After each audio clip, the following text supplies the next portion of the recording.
সেইকাৰণে আমি মোবাইল ব্যৱহাৰ কৰিবলৈ কৈছো কিন্তু ইয়াৰ ব্যৱহাৰ কৰোঁতে বহুতখিনি শৰ্ত বহুতখিনি নিয়ম বহুতখিনি সীমাবদ্ধতা মানি চলিহে ই ব্যৱহাৰ কৰিব লগা বস্তু সেইটো কথালে পিছলৈ আহিম এটা প্ৰথমতে মই কৈ লওঁ আপোনালোকে মনোযোগ দি শুনিব সেইটো হৈছে ই কেলে বেয়া কিয় বেয়া ইয়াৰ কি বেয়া কথা আছে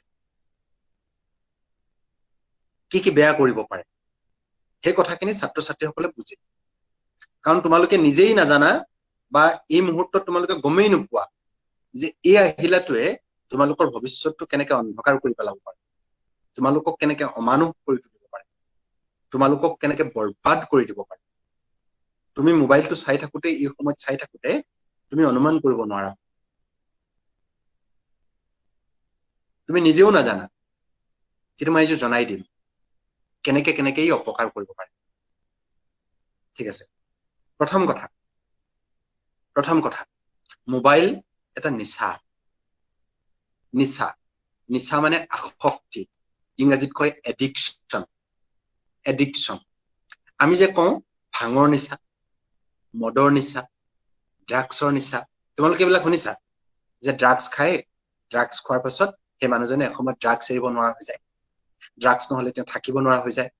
তেওঁ ঘৰৰ পইচা পাতি সা সম্পত্তি বিক্ৰী কৰি ড্ৰাগছ খাবলৈ আৰম্ভ কৰে এসময়ত তেওঁ নিজক নিয়ন্ত্ৰণ কৰিব নোৱাৰা হৈ যায় আৰু অকমান ড্ৰাগছ নহলে তেওঁ পাগল হৈ যায় উন্মাদ হৈ যায়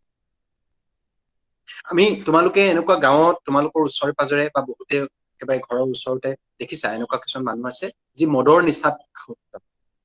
যাৰ মদৰ নিচা আছে তেওঁৰ কাৰণে তেওঁৰ পৰিয়ালটো ভালকে নাথাকে ঘৰত মাৰপিট হয় কাজিয়া হয় মানুহজনে মদ নোখোৱাকে থাকিব নোৱাৰা হয় তেওঁ যদি মদ নোখোৱাকে থাকে তেওঁ কঁপিবলৈ আৰম্ভ কৰে মদ খোৱাৰ পিছত তেওঁ কাজিয়া কৰে ঘৰৰ সা সম্পত্তি বিক্ৰী কৰি শেষ কৰি দিয়ে তেওঁ মদৰ নিচাত আসক্ত তোমালোকে কানিৰ নিচা কথা শুনিছা যে কানিৰ নিচাত যিজন মানুহ আসক্ত সেইজন মানুহে এসময়ত ঘৰৰ ঘটি লুটালৈকে বিক্ৰী কৰি কানি খাবলৈ আৰম্ভ কৰে আৰু গোটেই পৰিয়াল বৰবাদ কৰে এইটো কানিৰ নিচা এই নিচাকেইটাৰ লগত তোমালোকে পৰিচিত আৰু তোমালোকে কেতিয়াবা নতুন নিচাও দেখিছা সেইটো হৈছে মোবাইলৰ নিচা কিছুমান ল'ৰা ছোৱালী তোমালোকে দেখিছা তেওঁলোকে মোবাইলত গেম খেলে আৰু খেল তেওঁলোকে এনেকে খেলিবলৈ লয় যে তেওঁলোকে সকলো কথা পাহৰি যায় তেওঁলোকে যদি খেল খেলিবলৈ নাপায় পগলাৰ নিচিনা হৈ যায় খেল খেলি তেওঁলোকে পঢ়া বাদ দিয়ে তেওঁলোকে ইটো বাদ দিয়ে সিটো বাদ দিয়ে শেষত খেল খেলিব নাপালে তেওঁলোক উন্মাদ হৈ যায় আৰু গোটেই তেওঁলোকৰ খং বাঢ়ি যায় তেওঁলোকৰ ঢেৰ কিবা কিবি হয়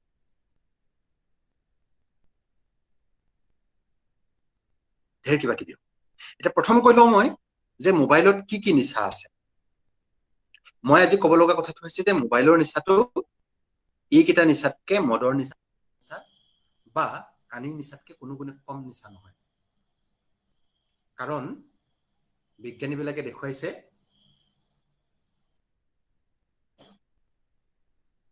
মদৰ নিচাটোৱে মানুহৰ মগজুত যেনেকুৱা সলনি কৰে মগজুক যেনেকে প্ৰভাৱিত কৰে ঠিক তেনেকে মোবাইলৰ নিচাবিলাকেও কৰে ড্ৰাগছ খালে তেওঁলোকৰ যিবিলাক স্বভাৱৰ পৰিৱৰ্তন হয় মগজুৰ যিবিলাক পৰিৱৰ্তন হয় একেবিলাক পৰিৱৰ্তন মোবাইলতো আছে মোবাইলত খেলা গেমৰ নিচা আৰু ড্ৰাগছৰ নিচাৰ মাজত কোনো পাৰ্থক্য নাই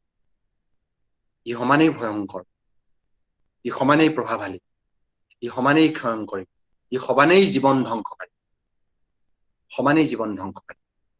কাৰণ দুইটাৰ স্বভাৱ একে মোবাইলত কি নিচা আছে এক নম্বৰ কথা ইন্টাৰনেট যেতিয়া থাকিব তোমালোকে বহুতে খেল খেলা আৰু তোমালোকে খেল খেলোতে বুজিবই নোৱাৰা তোমালোকে খেল খেলি ভাল লাগে খেলি আনন্দ লাগে আৰু কিন্তু এই আনন্দটোৰ পৰা তোমালোকে বুজিব নোৱাৰাগে যে এসময়ত গৈ ই ড্ৰাগছৰ নিচাতকৈ ভয়ংকৰ আসক্তি হ'ব পাৰে আৰু সেই আসক্তিৰ পৰা তোমালোকে এদিন নিজে বুজি পাই ঘূৰি আহিব পাৰা আনকি আনেও তোমালোকক তাৰ পৰা ঘূৰাই আনিব পাৰিব এতিয়া মোৰ প্ৰশ্নটো হ'ল তোমালোকে জানি শুনি তেনেকুৱা এটা আসক্তিলৈ যাবানে বা অভিভাৱকসকলে শিক্ষক শিক্ষয়িত্ৰীসকলে এই কথাটোত নিৰুদ্বেগ হৈ থাকিব পাৰিবনে উচিত নে নিৰুদ্বেগ হৈ থকাটো এটা হৈছে মই কলো যে গেমৰ বা খেলৰ আসক্তি খেলৰ আসক্তি এই কথাটো মই আপোনালোকক নকলেও হ'ব, আপোনালোকে ইতিমধ্যে বহুত উদাহৰণ পাইছে, অভিভাৱকসকলেও বহুত উদাহৰণ পাইছে, অন্তত নিজৰ ল'ৰাৰ ক্ষেত্ৰত নহলেও আনৰ ল'ৰাৰ ক্ষেত্ৰত, ছোৱালীৰ ক্ষেত্ৰত আপোনালোকে দেখিছে যে ল'ৰা ছোৱালী কিছুমান লাহে লাহে গেমৰ প্ৰতি আসক্ত হৈছে, নিচাগ্ৰস্ত হৈছে, আৰু এই নিচা ক্ৰমান্বয়ে বাঢ়ি যাব। বাঢ়ি যোৱাৰ পাছত তেওঁক ঘূৰাই অনাটো এক প্ৰকাৰৰ বিৰাট টান, জটিল আৰু ভয়ংকৰ কথা হয়। ই তেওঁলোকৰ ভৱিষ্যতটো এনেকুৱাকে ধ্বংস কৰিব যে আপুনি এই মুহূৰ্তত কল্পনাও কৰিব। মই তেওঁলোকৰ ভৱিষ্যতটোৰ কথা কৈ আপোনাক সাৱধান কৰিছো। ঠিক আছে, মোবাইলত প্ৰথম নিচাটো কলো মই গেমৰ নিচা। গেম ঢেৰ আছে, ইয়াৰে কিছুমান গেমে খুব তাৎক্ষণিকভাৱে, খুব সোনকালে তেওঁলোকক নিচাগ্ৰস্ত কৰিব পাৰে, কিছুমান গেমে লাহে লাহে তেওঁলোকক নিচাগ্ৰস্ত কৰিব। যেনেকে সকলো মদৰে নিচা পটককে নধৰে, কিছুমান মদ খালে নিচা পটককে ধৰে, আৰু কিছুমান মদ খালে লাহে লাহে নিচা ধৰে। ঠিক তেনেকে গেম বিলাকো তেনেকুৱা, ই কিছুমান গেমে লাহে লাহে নিচাগ্ৰস্ত কৰিব, আৰু কিছুমান গেমে সোনকালে নিচাগ্ৰস্ত কৰিব।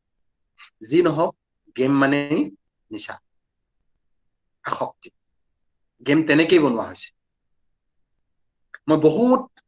মানে ছাত্ৰ ছাত্ৰীসকলে বুজি পাবৰ কাৰণে কৈ আছো কাৰণে মই বহুত বিজ্ঞানৰ কথাখিনি কোৱা নাই। ইয়াৰ ভিতৰত কি বিজ্ঞান আছে, কি বিজ্ঞান তেওঁলোকে ব্যৱহাৰ কৰে, মগজুৰ কি কথা তেওঁলোকে এটেক কৰিবলৈ, আক্ৰমণ কৰিবলৈ তেওঁলোকে সুযোগ বিচাৰি ফুৰে, এই গোটেইখিনি কথা মই কোৱা নাই,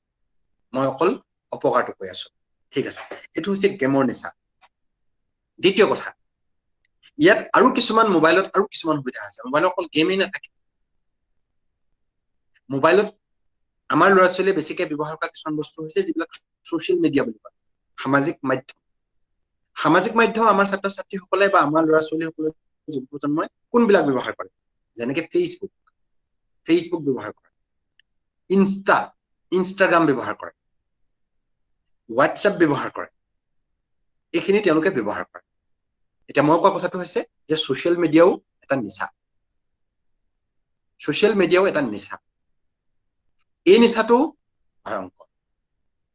এই নিচাটো কিয় ভয়ংকৰ, তাৰ কেইটামান বিশেষ কাৰণ আছে, বা বেলেগ আসপেক্ট বা দিশ আছে। তাৰ দিশ কেইটা মই আঙুলিয়াই দিছো, কিয় ই ভয়ংকৰ হয়। তাত চেটিং কৰাটো, চেটিং বুলি কয়, মোবাইলৰ ভাষাত চেটিং বুলি কয়। ঠিক আছে, চেটিং কৰাটো কিয় ছাত্ৰ ছাত্ৰীৰ কাৰণে বিপদজনক। মই মোৰ কাৰণে বিপদজনক বুলি কোৱা নাই দেই,